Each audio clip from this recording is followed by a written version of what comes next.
할렐루야. 오늘 저희 교회 처음 오신 분들은 야, 이 교회는 상당히 진보적인 교회인가 보다. 목사님 양복도 안 입고 강단에 서고. 저도 이렇게 입고 오면 참 쑥스러워요. 2015년도에 한번 이렇게 입고 있었더니 참 쑥스럽긴 한데 1년에 한 차례씩은 괜찮겠더라고요. 저보다도 그 여자분들이 그렇게 좋아하더라고요. 왜 이거 입고 오는 날은 신경을 안 써도 된대요. 그냥 딱 입고 나오면 되는데, 그렇지 않으면 오늘 무슨 옷을 입을까, 바지는 여기에 뭘 맞춰 입을까, 구두는 뭘 신을까 걱정할 게 없다 하더라고요. 그래서 1년이면 가끔씩 여자분들은 입었으면 하길래 입으시라고 그랬어요. 저는 그래도 정장을 입을 테니까. 어쨌든 오늘 교회 오신 거 주님으로 환영드리고, 또 새롭게 17번째 생일 또 우리 모두가 축하해 주시기 바랍니다. 제가 생전 처음 고추씨를 이렇게 심었습니다. 심으니까 이게 싹이 나더라고요. 그래서 이파리가 2-3개 났을 때 밖에다가 옮겼습니다. 옮겼는데 또 잘 커요. 잘 크는데 문제가 하나 생겼더라고요. 동업을 하자고 나서는 사람이 하나 있더라고. 동업하자고. 아니, 고추 몇 포기 심었다고 그걸 나눠 먹자라고. 이제 나눠 먹자고 하는 게 이게 사람이 아니에요. 이게 또 문제가. 사슴이라님이 와서 싹둑싹둑 잘라 먹는데, 해마다 모종 사다 심었어도 사슴은 안 되더라고요. 그래서 야, 참 착한 사슴이다 하면서 신선초는 좀 몇 포기 있는데 그것만 싹싹 다듬어 먹고, 고추는 손 안 댔는데 올해는 이게 동업하자고 들이댐비니 이걸 어떻게 해야 되나, 자연과 공상을 해야 될지 아니면 나 혼자 독식을 해야 될지 지금 사실은 고민 중에 있습니다. 이 말씀 왜 하느냐면은, 하찮아 보이는 이 고추 모종에도 태어난 날이 있더라고. 태어난 날. 언제 태어난 날인가 했더니 싹의 흙을 막 뚫고 올라올 때, 이 날이 그 고추의 생일날이 아닌가. 이 날이. 이처럼 고추만 생일이 있는 게 아니라 이 땅에 생명이 있다는 것은 다 생일이 있더라고요. 생명이 있다 하는 것은 생명이 없는 게 없어요. 다 생명이 있어요. 태어난 날이에요. 이 날이 바로 생일날이잖아요. 태어난 날이.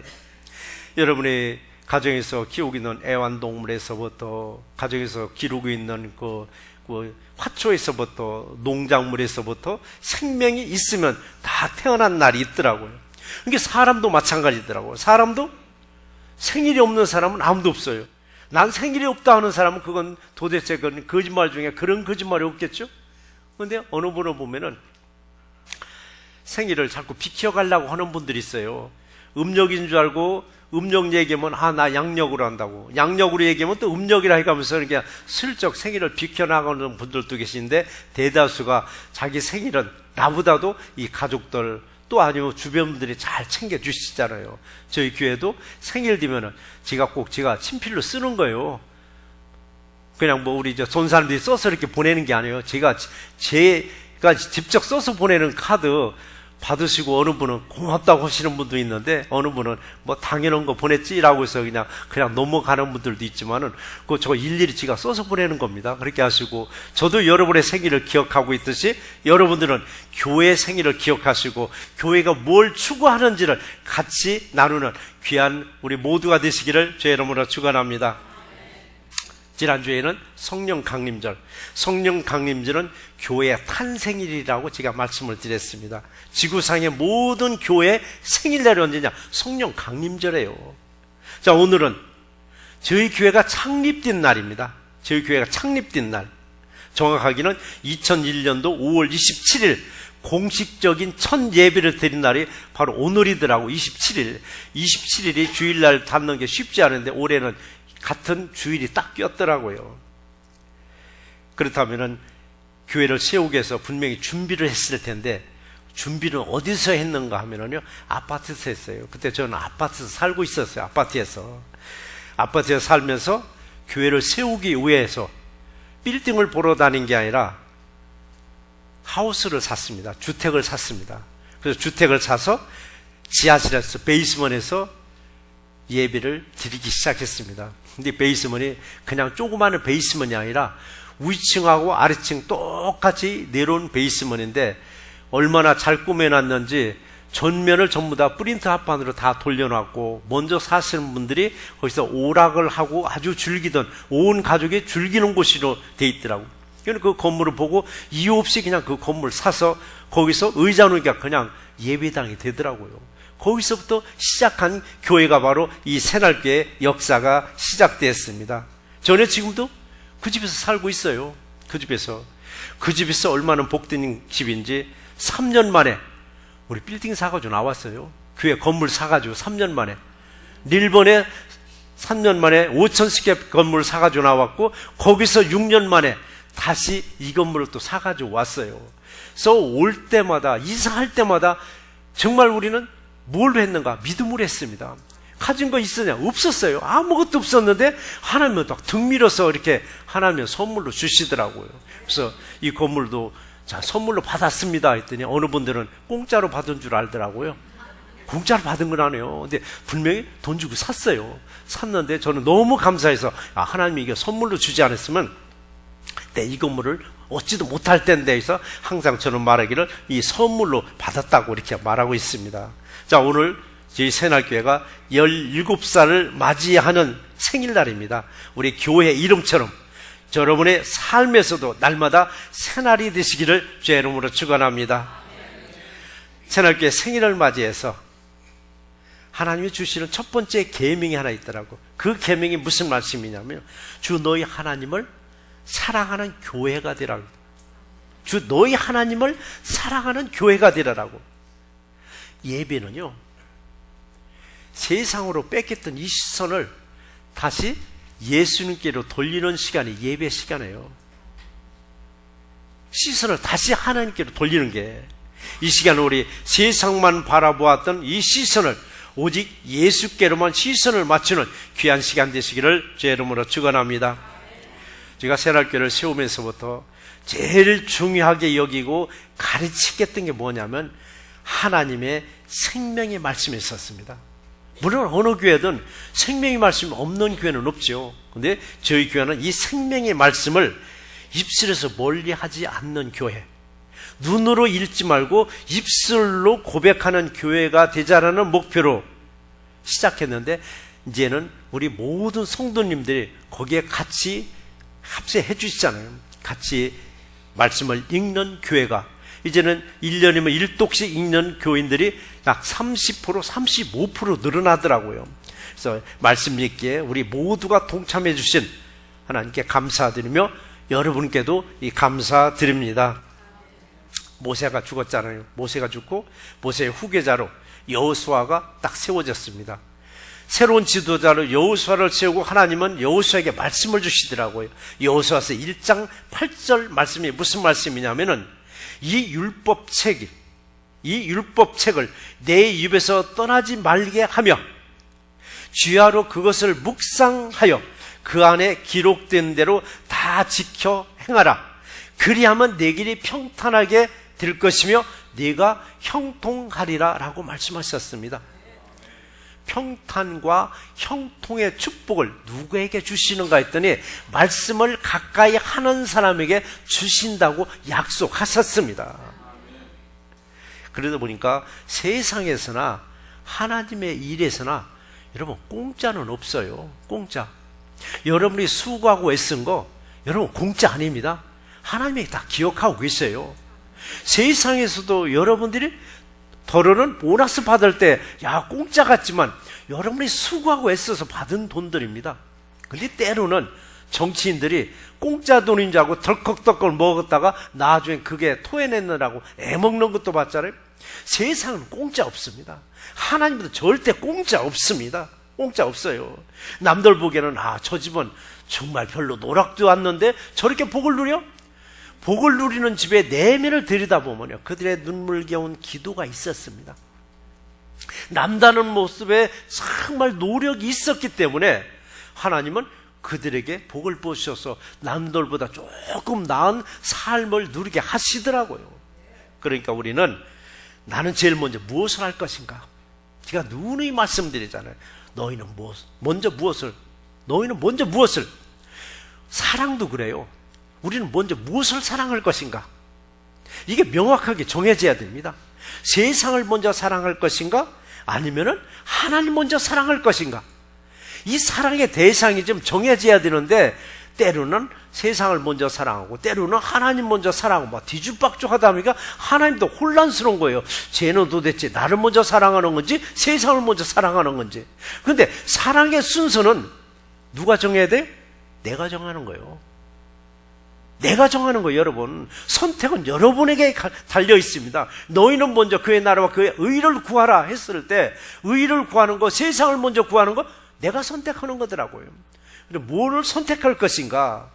우리 때로는 이성 간의 사랑, 목숨 걸고 하잖아요. 이성 간의 사랑 때문에 왕관도 내려놓은 사람도 있었어요. 얼마나 그 사랑이 중요하냐고요. 근데 그런 사랑도 중요하지만은 이보다 먼저 사랑해야 할 대상이 반드시 우리에게 있음을 아셔야만 합니다. 내가 먼저 사랑할 대상을 그냥 뭐 하나님 사랑하게 안 해요. 어떻게 사랑하라고 하셨는가 했더니 37절 말씀에 나와 있잖아요. 네 마음을 다하고 목숨을 다하고 뜻을 다하여 주 너희 하나님을 사랑하라고 말씀하셨습니다. 그냥 입술로만이 그냥 막 하나님 사랑하고 하나님 사랑하고 이게 아니더라고요. 너 마음을 다하고 목숨도 다하고 뜻을 다해서 하나님을 사랑하라고 말씀하셨습니다. 마음도 목숨도 뜻을 다해서 하나님을 사랑하는데 문제는 어떻게 사랑할 것인가? 이제 제 설교 들은 분들은 다 알아요. 어떻게 사랑할 것인가? 허공이 돼도 하나님 사랑해요, 하나님 사랑해요 소리 지르면 될 것인가? 그게 아니에요. 그렇게 사랑하는 게 아니에요. 잔베가더 목사님이 요즘 이런 말씀하셨습니다. 현대교회는 성경에서 점점 멀어지게 하고 있다. 맞는 말씀이더라고요. 왜 현대교회는 성경에서 점점 멀어지게 하고 있는가? 사실 하고 있더라고요. 점점 멀어지게 하고 있어요. 이게 무슨 말씀이냐고요? 우리 각 교회에 가보시면은 저희 교회에서는 느끼지 못하는 걸 다른 교회에 가보시면은 자, 우리 교회도 스크린에다 뭘 쏴요? 성경을 안 쏴요. 그 다음에 뭘 쏴요? 찬송가를 쏩니다. 찬송가를 쏴요. 다른 교회를 가봤더니 성경 말씀도 아주 친절하게 다 쏴줘요. 찬송가 앞에 보이지. 그날 성경 본문도 앞에 보이지. 그럼 성경 뭐로 가지고 다니느냐고요? 성경을 액세서리가 아니에요. 내 생명의 말씀이요, 내 생명의 책인데 가지고 다닐 필요가 없게 만들어 놓는 게 현대 교회더라고요. 어느 분들이 저희 교회 처음 오시는 분들이 컴플레인해요. 목사님, 새롭게 다 좋은데, 이게 이제 친교 시간에 꼭 그래서 말씀하세요. 목사님, 다 좋은데, 새롭게 다 좋은데, 왜 성경 말씀을 스크린에 띄워주지 않느냐라고, 다른 교회는 다 하는데 왜 새랑교회는 안 넣냐라고 그런 말씀을 하실 때가 있더라고요. 그런데 저희 교회는 원칙이 있습니다.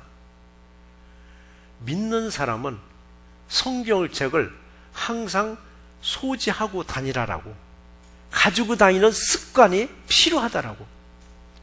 근데 성경책도 요즘에 점점 줄더니 호주머니에 쏙 들어가. 이제는 호주머니에 쏙 들어가 버려.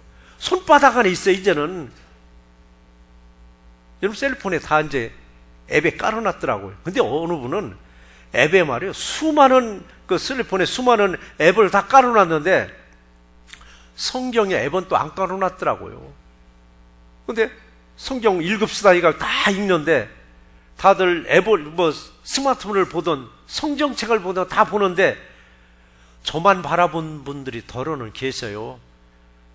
왜 저를 바라보는지 아세요? 목사님 좀 띄우라고. 성경 말씀 좀 띄워. 다른 교회처럼 무언의 항의를 하시는 분들이 더러는 계시더라고요. 근데 저희 교회는 다른 건 다 해도, 어느 영상을 다 띄워도 성경의 말씀은 내 눈으로 내 손으로 펼쳐서 읽어보라고, 그건 띄우지 아니하니까 혹시라도 여러분 저희 교회 두 번째 오실 때는 성경책을 가지고 오시든지 아니면 스마트폰에 앱을 깔아 가지고 오시든지 해서 같이 눈으로 보고 입으로 읽는 저와 여러분이 되시기를 주의 이름으로 축원합니다. 잔 맥세일 목사님 말씀이 또 말씀하시기를 교회의 생명은 성경 안에 기록된 말씀이라고 말씀하시더라고요. 교회 생명은 뭐냐 이게요? 하나님의 말씀이라는 거예요. 그 말씀이 어디 있느냐? 성경에 기록된 말씀이라고 했어요. 근데 교회 생명의 말씀을 우리는 어느 때 너무 방치할 때가 있습니다. 무관심할 때가 있는 거예요. 그래서 우리 새날교회는 읽자 이거야. 그러면서 잔 맥셀 목사님이 크리스찬은 최소한이라고 했습니다. 1년에 성경 한 번은 읽어야 된다고 주장하시는 거예요. 그래서 저희 교회도 5년 전부터, 시작은 창립했을 때부터 성경의 말씀을 입으로 읽자 했지만은 본격적으로 전 교인들에게 성경을 입술로 읽자로 하기는 벌써 5년 전입니다. 5년 전에 그때는 구역장님들에게 리스트를 다 줬어요. 그리고 구역장님들이 구역예배 때 다 체크해가지고 교회 제출할 수 있도록 첫 해는 그렇게도 해봤습니다. 그랬더니 많은 분들이 읽더라고요. 두 번째는 자율로 맡겼어요. 좀 떨어지더라고요. 세 번째부터는 이제 구역장님들한테 계속 강조를 했더니 다시 상승하기 시작하더라고요. 자, 우리는 예수를 믿노라 하면서도 예수님 무슨 말씀을 했는지 성경에서 찾으려 하지 않냐고 그냥 어느 목사님이 하는 말씀에서 찾으려 하더라고요. 이제는 그렇게 하지 마시고 성경을 1년에 딱 1독만 하시기 바랍니다. 더도 말고 덜도 말고 딱 1독만 하시자고요. 그랬을 때 우리가 하나님 앞에 섰을 때 너는 나를 위해서 무엇을 했느냐고 질문했을 때 나는 다른 건 못해도 하나님이 하셨던 일들, 하고 계신 일들을 앞으로 하실 일에 대해서 내가 1년에 한 번은 내가 읽었습니다라고 사실 있게 말할 수 있잖아요. 많은 분들이 수십 년 신앙생활 해가면서 성경이 1독도 못하고 하나님 앞에 서는 사람이 얼마나 많은지 여러분 아실 거예요. 여러분 주변에서 성경 1독 해본 분 있냐 물어보세요. 극히 드뭅니다. 근데 저희 교회는 보통 30% 내지 35%가 1년이면 성경 1독씩 하고 계십니다. 혹시라도 이걸 게을리 하신 분들 지금부터라도 열심히 읽으셔서 1년에 1독을 맞추는 우리 저와 이름 되시기를 주의 이름으로 축원합니다. 예수님도 요한복음 14장 6절에서 이 말씀을 하셨습니다. 내가 곧 길이요 진리요 생명이니 나로 말미암지 않고는 아버지께로 올 자가 없느니라고 말씀하셨습니다. 아버지께로는 뭐냐? 하나님께로 가려면은 누가 있어요? 예수님 계셔야 돼요. 근데 예수님만 계셔서 되는 것이 아니라 길 되시고 진리 되시고 생명되는 말씀이 있어야 되겠더라고요. 이 말씀을 있어야 예수님과 함께 어디로 가? 아버지께로, 바로 하나님께로 여러분 갈 수 있다라고 말씀하셨습니다. 내가 너에게 이른 말이 너희 속에 거하지 아니하면 내가 보내신 자를 믿지 아니함이라고 했습니다. 우리가 예수 믿는다고 큰 소리 치면서 교회 다니는데 그 말씀이 내 속에 있지 않냐면은 그의 보내신 자 바로 예수 그리스도가 너희와 있지 않다라고 말씀하셨습니다. 이 말씀처럼 하나님은 말씀에다가 축복을 주셨습니다. 말씀에다 축복받은 말씀에 교회를 세워지는 거예요. 축복받는 말씀에. 이 말씀이 어디 있느냐면 마태복음 16장 8절에서 18절에 보면 이 반석 위에 내 교회를 세우리니 음부의 권세가 이기지 못하리라 라고 말씀하셨습니다. 건물 교회도 그리고 여러분 모두에게도 말씀 위에, 즉 반석 위에 하나님의 성전으로 세워주셨음에 오직 예수 그리스도 하나님만을 사랑하는 우리 새날교회 모두가 되시기를 주의 이름으로 축원합니다. 새날교회 생일을 맞이해서 두 번째 주시는 계명은 무슨 계명이냐면 내 이웃을 내 자신과 같이 사랑하는 교회가 되라고 하셨습니다. 여러분 그럴 거예요. 나를 좋아하는 사람을 나도 좋아하고 나를 사랑하는 사람을 나도 사랑합니다. 나를 미워하는 사람을 나도 미워하고 나를 싫어하는 사람을 나도 싫어해요. 그런데 예수님은 내가 예수님을 좋아하든 싫어하든 예수님이 먼저 나를 딱짐해버리더라고요. 너는 내 것이라라고. 그럼 우리도 그 마음을 우리 배워서 이웃들이 나하고 좀 껄끄러운 관계가 있더라도 내가 먼저 이웃들에게 손 내밀고 내가 먼저 이웃들을 사랑하고 좋아하는 관계가 되셔야만 합니다. 믿음의 사람들에게 하나님 사랑하시죠? 라고 질문하면 한결같이 예, 하나님을 사랑한다고 대답을 잘 하십니다. 그러면 하나님을 사랑하신다면 하나님을 사랑하는 그 다음 계명 아시죠? 두 번째 계명, 내 이웃을 내 자신과 같이 사랑하라고 하셨는데 내 이웃도 내 자신과 같이 사랑하세요 라고 질문하면 다들 선뜻 대답을 못합니다. 여기에 탁 걸려버리는 거예요. 두 번째 계명에서 우리는 딱 걸리는 거예요. 여기서도 자신 있게 나 사랑합니다라고 하는 것은 우리는 가슴에 손을 얹고 다시 한번 생각해 보셔야 됩니다. 정말 사랑하고 있는가?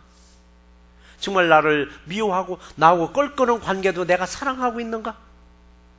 연세가 지긋한 분한테 정말 이웃을 다 사랑하시죠? 그랬더니 나는 다 이웃을 다 사랑해. 이웃을 미워하는 사람도 있을 텐데 그 사람들을 어떻게 사랑해요? 했더니 나를 미워하는 사람 다 죽어버렸어. 그래서 난 다 이웃을 사랑해.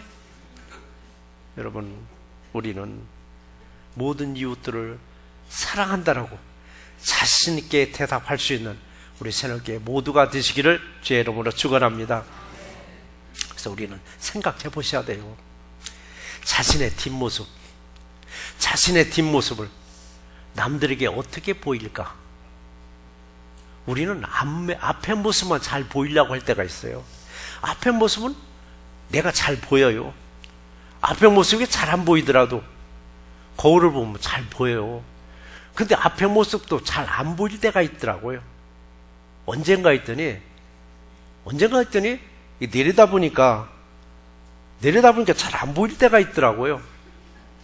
왜 그랬더니 배가 나와가지고 발끝이 잘 안 보이더라고요. 그럴지라도 거울을 보면 잘 보이잖아요. 근데 여러분의 뒷모습 보여요? 거울로 봐도 잘 안 보여요. 부분적으로밖에 안 보여요. 여러분의 뒷모습을 누가 제일 잘 보는가? 여러분의 이웃들이 제일 잘 보고 있어요. 여러분의 뒷모습을 보고 무슨 옷을 입었네, 좋은 옷 입었네, 나쁜 옷을 입었네, 이걸 보는 게 아니에요. 여러분의 삶을 보고 계시더라고요. 여러분의 삶이 여러분의 뒷모습에서 나와요. 내가는 내 삶을 못 봅니다. 근데 남들은 내 뒷모습을 보고 내 삶을 딱 봐요. 내 삶이 뭐냐면요, 내가 하는 말이 여러분의 삶입니다. 내가 하는 행동이 여러분의 삶이에요. 내가 하고 있는 말, 내가 하는 행동을 보면은 그 사람의 삶이 딱 보이는 거예요, 삶이. 그래서 우리는 여러분의 뒷모습을 보고 여러분의 삶만 보여주는 게 아니에요. 여러분의 뒷모습이 결국 교회의 뒷모습이 됩니다. 여러분 어떻게 살아가냐에 따라서 새날교회 참 본받을 만해. 여러분 어떻게 살아가냐에 따라서 새날교회 몹쓸 교회야, 몹쓸 사람만 다 있어, 이렇게 평가를 하게 돼 있습니다. 사람들이 면전에 대고 쓴소리하는 사람은 얼마나 되느냐고요. 면전에 대고 쓴소리하는 사람 별로 없어요. 어디다 대고? 뒷모습이다 대고, 뒷모습에다 대고 쓴소리한다고요. 이것을 한자 한자 읽으면 쉬워요. 뒷담화입니다. 뒷담화, 뒷얘기를 뒷담화라고 하는데, 이것을 빠르게 읽으면 어떻게 돼요? 뒷담화가 되어버려야 돼요. 뒷담화.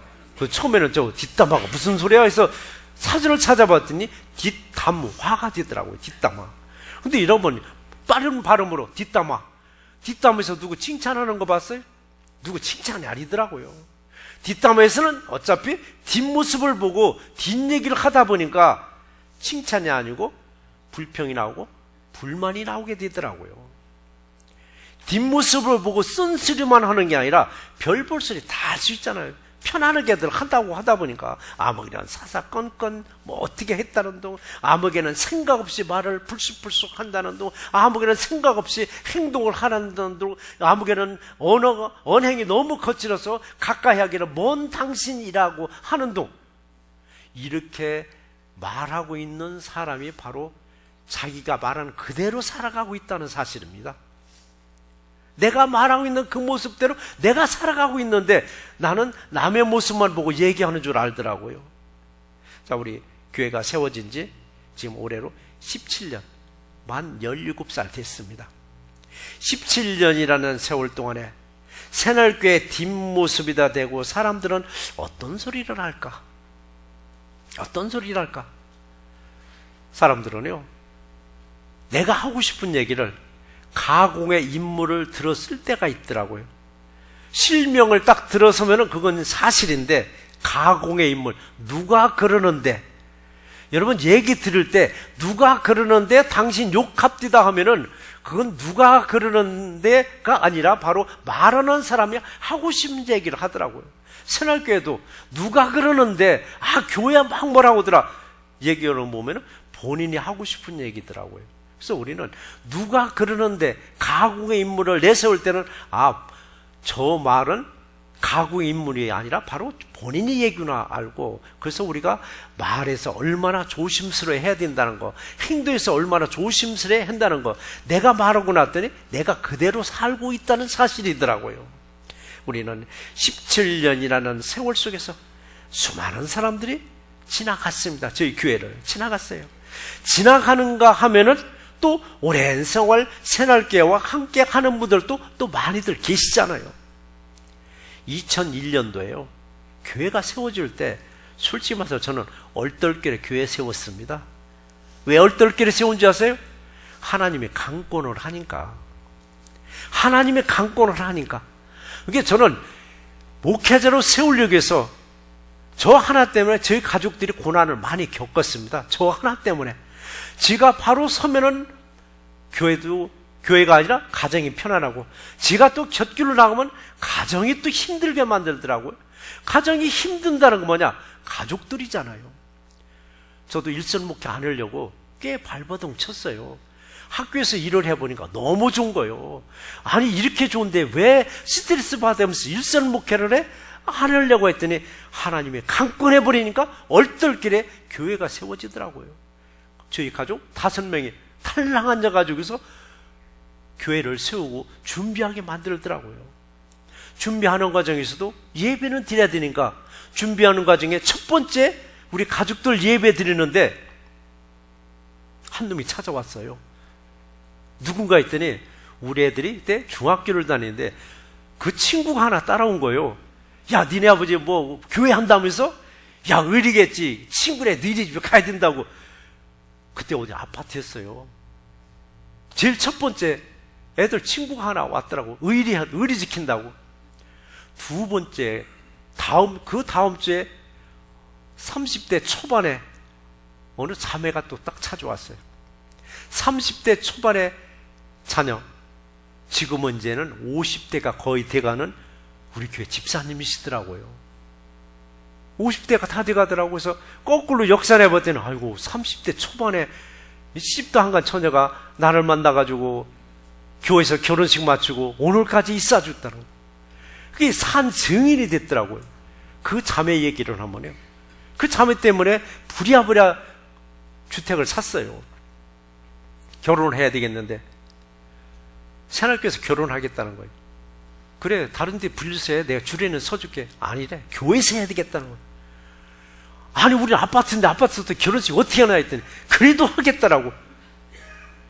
교회도 어차피 세워야 될 건 부랴부랴 주택을 봤는데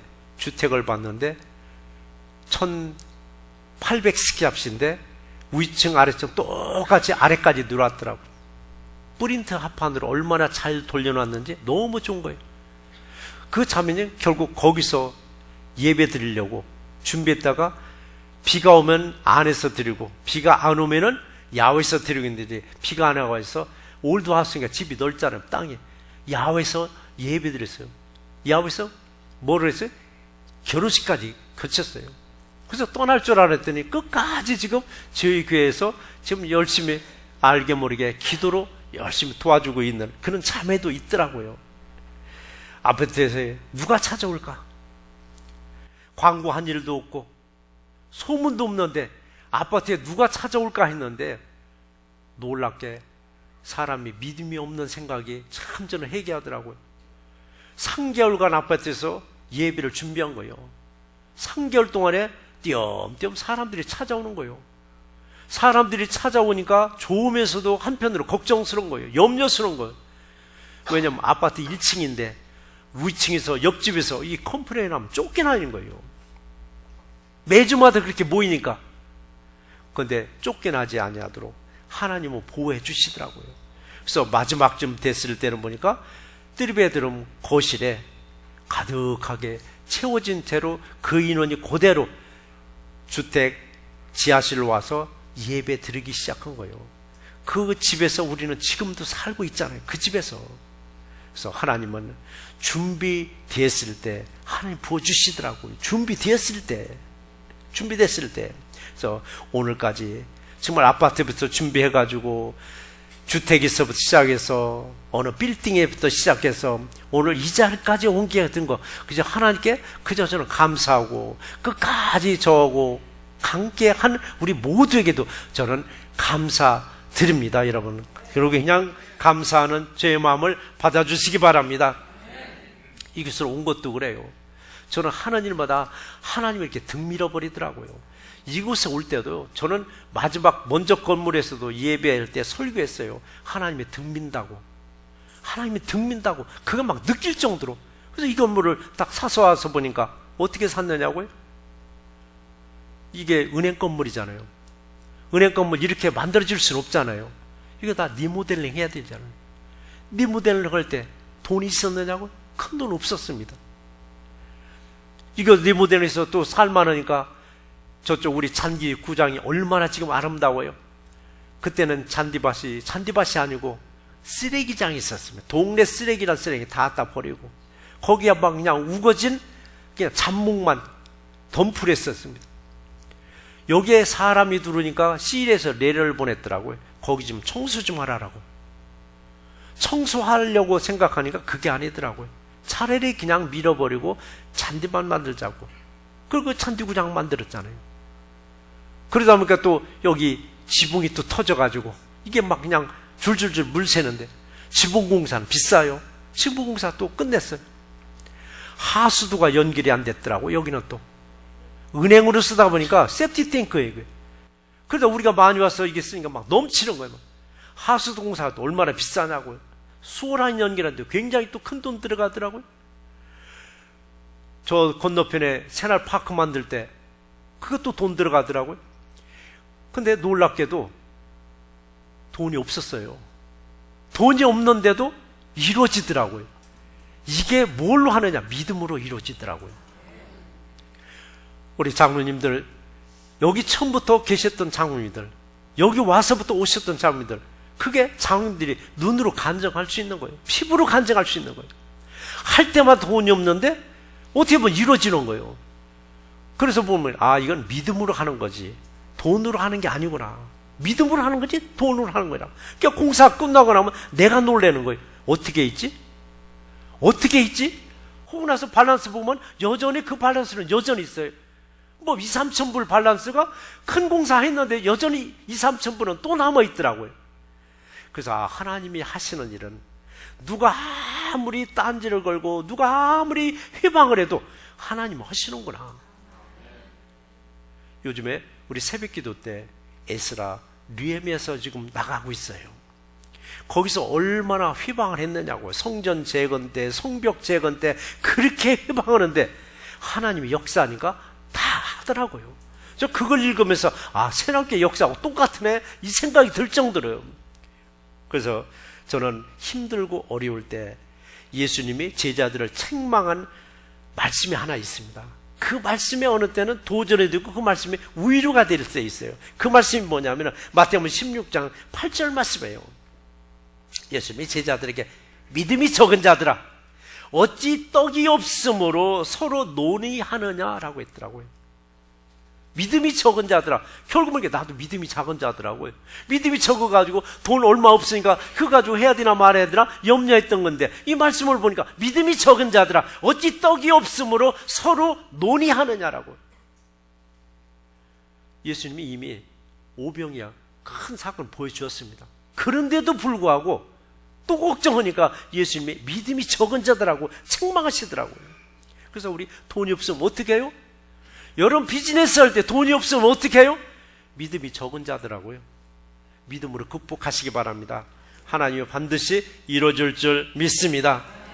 이처럼 하나님의 사역이나 세상 일이나 선교 사역이나 돈을 앞세우고 일을 하면요, 돈 때문에 실패하더라고요. 돈을 앞세우고 시작하면 돈 때문에 실패합니다. 그러나 믿음을 앞세우고 일을 할 때는 사람들이 손가락질해요. 야, 저 돈도 없는 니 뭘 한다라고. 근데 하나님은 거기에 믿음을 보시고 이뤄주는 놀라운 역사가 임할 줄 믿습니다. 그래서 제가 누누이 말씀드리잖아요. 믿음으로 기업을 운영하셔야 된다고.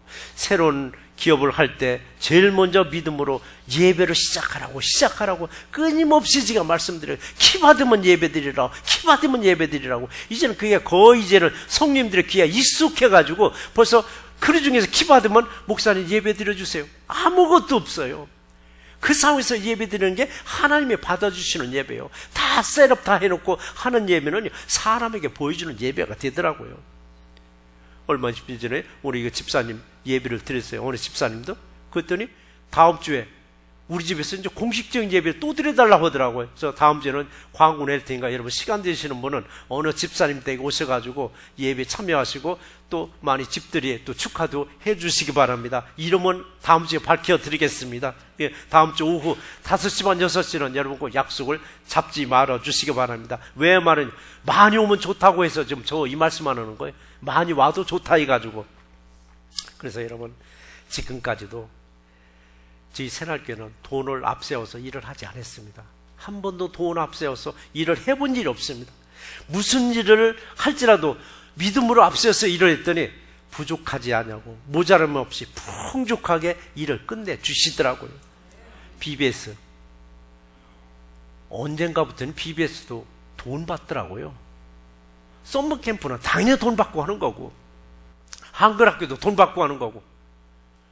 근데 저희 교회 BBS 한글학교 썸머캠프 그동안에 무료로 했습니다.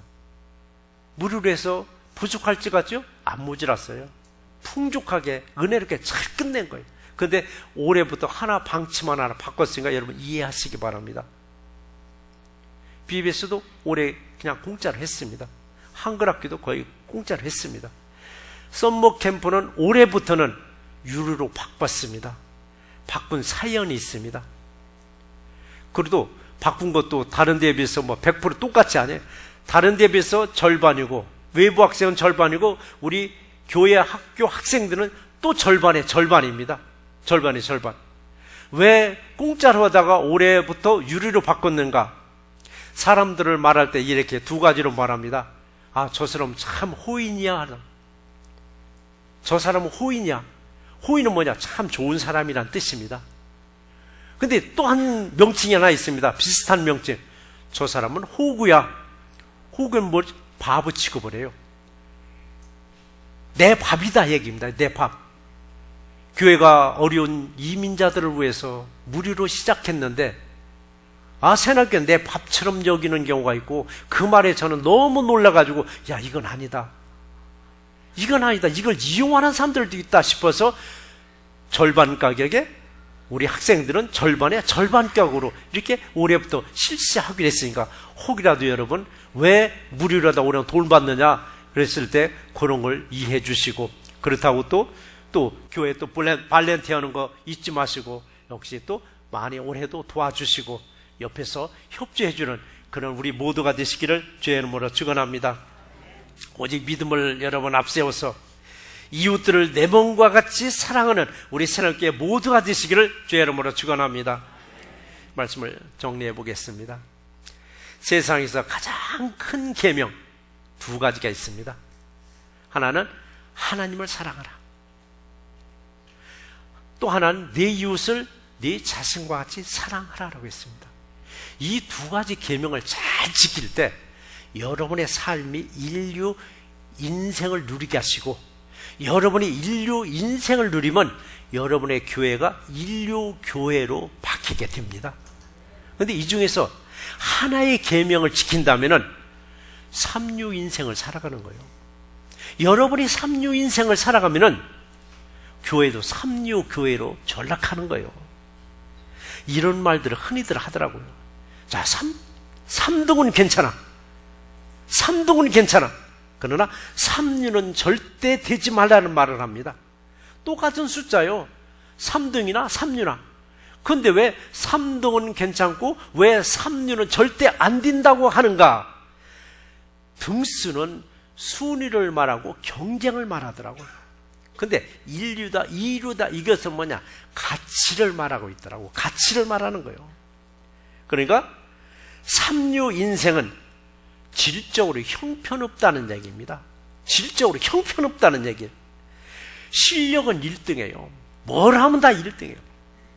근데 삶을 들여다보니까 뭐 엉망인 거예요. 뭐 이제 3류도 안 되고 4류, 5류 인생을 살아가는 거예요.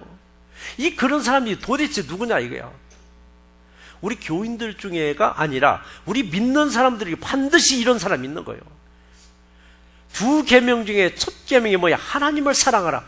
하나님을 사랑한다고 막 그냥 입에 거품 물고 하나님 사랑한다고 하는데, 두 번째 계명, 내 이웃을 내 자신같이 사랑. 내 자신같이 사랑하라고 하는데 내 이웃들을 사랑하지 못하고 우리 미워하고 있는 거예요. 내가 미워하고 있는 이웃을, 놀랍게 하나님은 그 이웃을 사랑하고 있더라고요. 하나님이 사랑하는 이웃을 나는 미워하고 있는 거예요. 이게 그러다 보니까 나도 모르게 삼류 인생을 살아가고 있더라고요. 하나님을 사랑한다 하면서도 이웃을 미워하고 이웃 사랑하지 못하니까 나는 삼류 인생인 거예요. 그러나 우리는 하나님도 사랑하고 이웃도 내 자신과 같이 사랑함으로 인류 인생이고 인류 교회로서의 축복을 마음껏 받아 누리시기를 주의 이름으로 축원합니다. 은혜로우신 아버지 감사합니다.